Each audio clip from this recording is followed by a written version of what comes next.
All right, great. It's good to have you with me today. It's Mark Albert. Today we're going to talk about the Bank of Canada. Hey, in fact, this is the first time I'm doing a recording on Zoom for my YouTube channel. So any feedback you have would be super fantastic.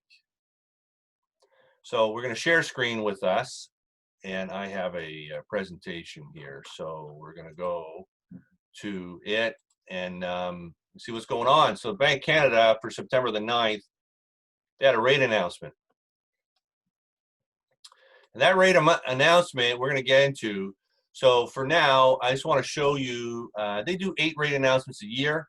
And here they are here. You'll notice we have 2 more for 2020. So if this is something that's interesting to you, to think this through and understand what's going on in the economy concerning the Bank of Canada, please subscribe, right? And then hit the bell for notifications so you get notifications. So that'd be great to have you part of our community here. Thank you so much. So what they did is they decided to maintain the rate. The overnight lending rate was 0.25%, and they're going to maintain it there. You'll notice historically for 2020, back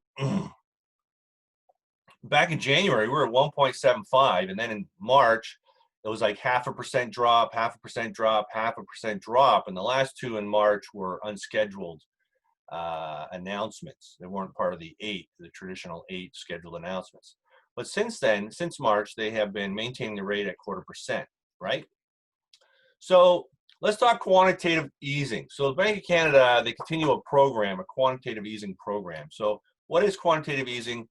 All it is just the introduction of new money into a money supply, all right? It's done by the central bank. Now in Canada, the Bank of Canada is actually a central bank for Canada. So in the United States, their central bank, they'll sometimes call it central bank, Federal Reserve, or the Fed. So in Canada, the Bank of Canada is our central bank. So what they're doing is a large scale asset purchase of at least $5 billion per week, Government Canada bonds. So they are putting new money into that money supply, which the Government of Canada can then access. Both globally and the Canadian economy, it's evolving broadly, right? So the activity is bouncing back. We've been in containment for a while, so that's fantastic. It's all going to depend on the pandemic. So if we go into, right now in Canada, we're all in phase 3. All across the country. You know, I've never heard of anyone talk about a phase 4. I'd love to know that there is some kind of a phase 4. We go back to normal, but the pandemic goes crazy again. We may go back to phase 2 or phase 1. I don't know, but if they do, that's going to impact the Canadian economy, the global economy as well. So, Bank of Canada, they said that the U.S. economy has rebounded or is rebounding stronger than expected, which is great. In Canada, if we're talking real GDP, it fell. So what is GDP, first of all? So GDP is just, it's called gross domestic product. And all GDP is basically the final and total value of all goods and services that are produced by the Canadian economy. They measure that within a period of time. And GDP is very important. It's an important indicator. It measures the economic performance for us in Canada. So every country measures their GDP within the developed world. So in Canada, real GDP fell by 11.5% in second quarter.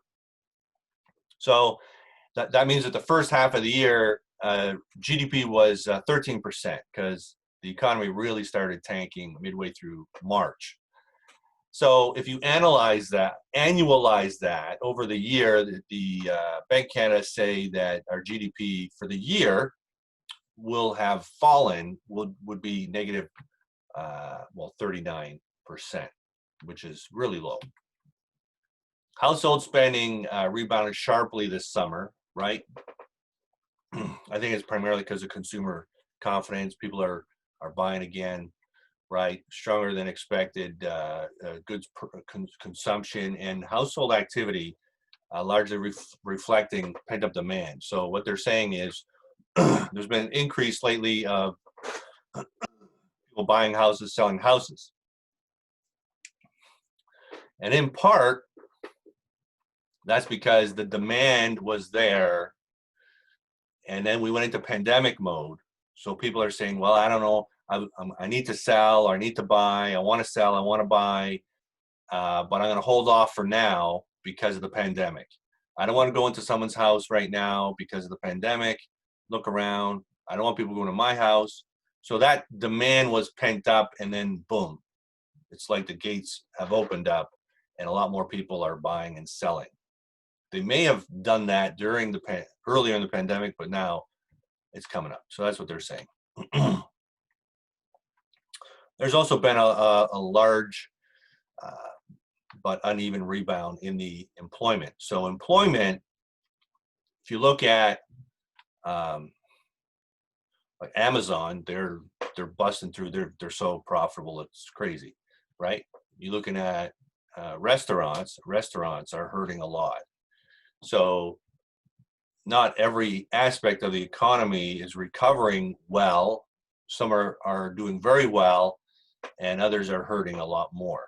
So it's subjective to the circumstances around within the economy and how that around the pandemic and how that impacts them. So they said that business confidence and investment remain subdued.